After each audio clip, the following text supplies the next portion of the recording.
जय हिंद दोस्तों। मैं हूं विजय यादव। आज चर्चा करेंगे महाराष्ट्र की बदलती सियासत पर। आपने कहावत जरूर सुनी होगी, लेकिन उसे चरितार्थ होते शायद नहीं देखा हो। यह कहावत है, मेरी बिल्ली मुझसे ही म्याऊं। इस कहावत की एक वानगी पिछले दिनों महाराष्ट्र की सियासत में देखने को मिली। मुद्दा था एक दूसरे से बड़ा होने का। अपने सामने छोटा साबित करने के लिए उसे चुना गया, जिसकी बदौलत आज वे सिंहासन पर विराजमान है। इस विषय पर मैं कुछ आगे चर्चा करूं, इसके पहले आपको एक छोटी सी कहानी सुनाता हूं। गर्मी की झुलसाने वाली धूप में एक बैलगाड़ी चली जा रही थी। बैलगाड़ी के नीचे उसी की छांव में एक छोटा सा प्राणी भी चल रहा था। थोड़ा आगे चलने के बाद अचानक उस प्राणी को ऐसा लगा कि बैलगाड़ी मेरी वजह से चल रही है, और यह बैलगाड़ी को रोकने और उसे अपनी ताकत का एहसास कराने के लिए वहीं पर ठहर गया। बैलगाड़ी आगे बढ़ती चली गई। थोड़ी देर बाद वह तेज धूप में झुलसने लगा। तब उसे समझ में आया कि मेरी वजह से बैलगाड़ी नहीं चल रही थी, बल्कि मैं बैलगाड़ी की छांव में चल रहा था। अब हम चर्चा आगे करते हैं। महाराष्ट्र की सियासत में भी हाल के दिनों में कुछ ऐसा ही दोहराने का प्रयास किया गया।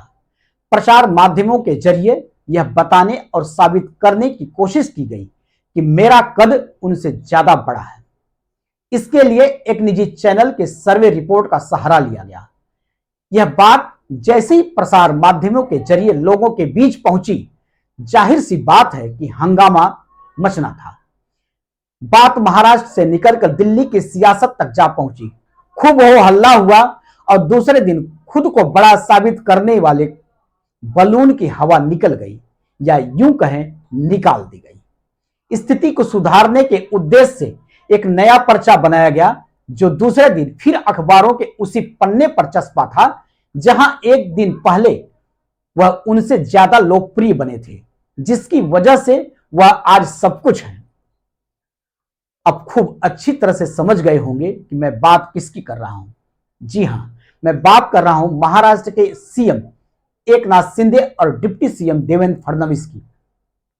जिस देवेंद्र फडणवीस को कम लोकप्रिय अथवा छोटा साबित करने का प्रयास किया गया, आज उन्हीं की वजह से महाराष्ट्र की सत्ता पर एकनाथ शिंदे विराजमान हैं।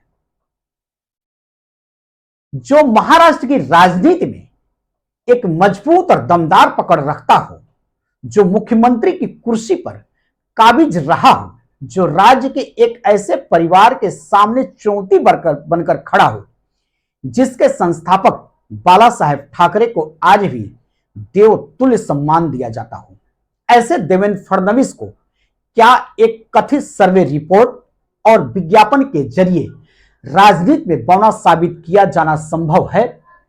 यह सवाल सिर्फ मेरे अकेले का नहीं है, बल्कि महाराष्ट्र की हर उस आवाम का है जो देवेंद्र फडणवीस पर अपना दृढ़ विश्वास रखता है। राजनीतिक समझ ही नहीं, बल्कि शिक्षा से लेकर सत्ता की पकड़ तक के किसी मामले में एकनाथ शिंदे वर्तमान काल में तो देवेंद्र फडणवीस की बराबरी नहीं कर सकते। जिन लोगों को लगता है कि डिप्टी सीएम बनने के पीछे देवेंद्र फडणवीस की कोई मजबूरी रही होगी, तो यह भ्रम मन से निकाल देना चाहिए। फडणवीस ने राजनीति में शिष्टाचार और कर्तव्य निष्ठा को अपने उस पिता से सीखा है, जिसे संघ के भीतर सदाचार, कर्तव्य परायण और एक निष्ठावान सहनशील व्यक्तित्व के लिए पहचाना जाता है। देवेंद्र फडणवीस के पिता गंगाधर राव राष्ट्रीय स्वयंसेवक संघ और जनसंघ में रहे। फडणवीस के पिता राज्य विधान परिषद के सदस्य भी रहे।